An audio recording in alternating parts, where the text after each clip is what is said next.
राधे राधे दोस्तों। एक समय की बात है, विंध्याचल की पहाड़ियों के नीचे बसे एक छोटे से गांव में सोमदत्त नाम का एक युवक रहता था।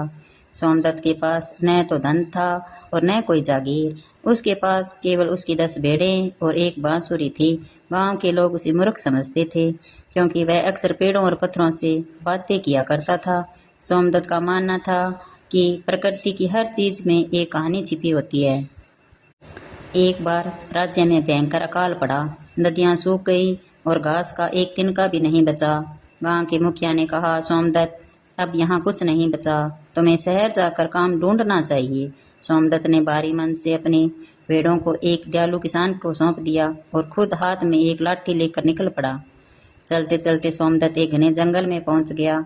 वहां उसने देखा कि एक बुढ़ी औरत एक भारी पत्थर के नीचे दबी हुई अपनी पोटली निकालने की कोशिश कर रही है। सोमदत्त ने बिना देर किए हुए अपनी पूरी शक्ति लगाकर पत्थर हटाया और पोटली निकाल दी। वरदा मुस्कुराई और बोली, बेटा, तुम्हारी दयालुता ही तुम्हारी शक्ति है। मैं कोई साधारण औरत नहीं, इस जंगल की रक्षक हूँ। तुमने मेरी सहायता की है, इसलिए मैं तुम्हें एक जादुई झोला देती हूँ।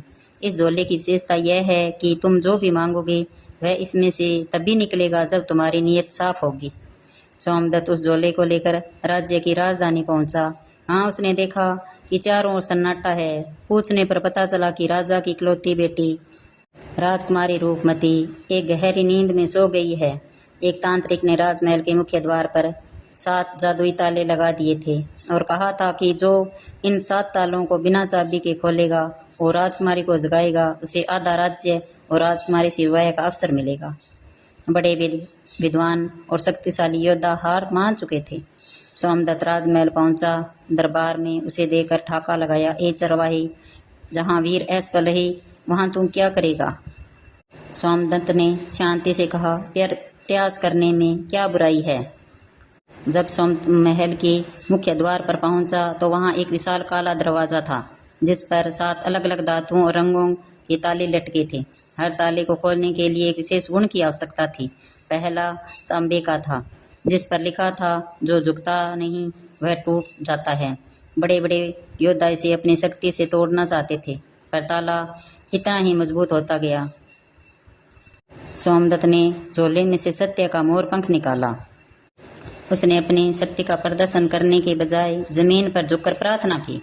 मोर पंख छूते ही ताला पिघल गया क्योंकि सोमदत्त ने अपना अहंकार त्याग दिया था। दूसरा ताला लोहे का था और लोहे जैसा ही गर्म था। जो उसे छूता उसका हाथ जल जाता। सोमदत्त ने झोले से धैर्य का राख निकाली और ताले पर छिड़क दी। राख की शीतलता ने क्रोध की अग्नि को शांत कर दिया और ताला अपने आप खुल गया। तीसरा ताला पीतल का था।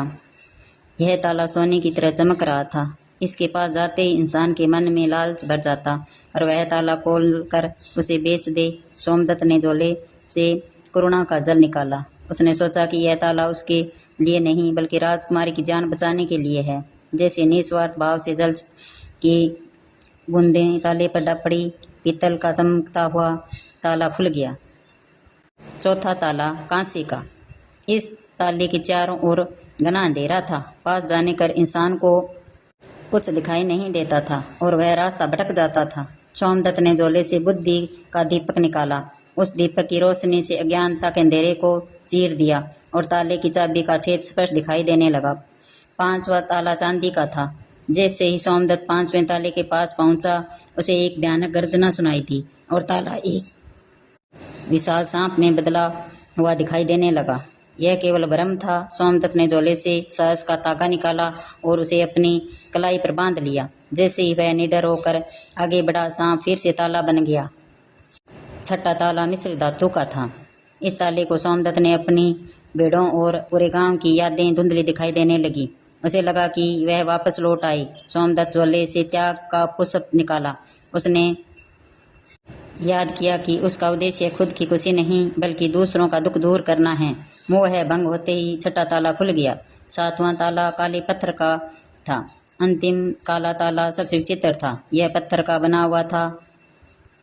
इस पर कोई छेद नहीं था। बड़े बड़े तांत्रिक अपनी तंत्र विद्या हार चुके थे।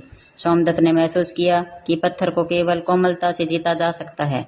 उसने झोले से कुछ नहीं निकाला बल्कि अपनी बांसुरी उठाई उसने ऐसी धुन बजाई जो सीधे आत्मा को छूती थी। संगीत की उस लय में प्रेम और ईमानदारी थी। जैसे जैसे संगीत की लहरें पत्थर को ताले से टकराई, पत्थर की दरारें पड़ने लगी। अंत में वह पत्थर फूलों की पंखुड़ियों की तरह बिखर गया और महल के बाहरी दरवाजे पूरी तरह खुल गए। इन 7 तालों को पार करके सोमदत्त ने यह सिद्ध कर दिया कि जीवन की सबसे बड़ी बाधाएं बाहर नहीं, हमारे भीतर होती है। जिसने अपने अहंकार, क्रोध, लालच और डर को जीत लिया, उसके लिए दुनिया का कोई भी दरवाजा बंद नहीं रह सकता।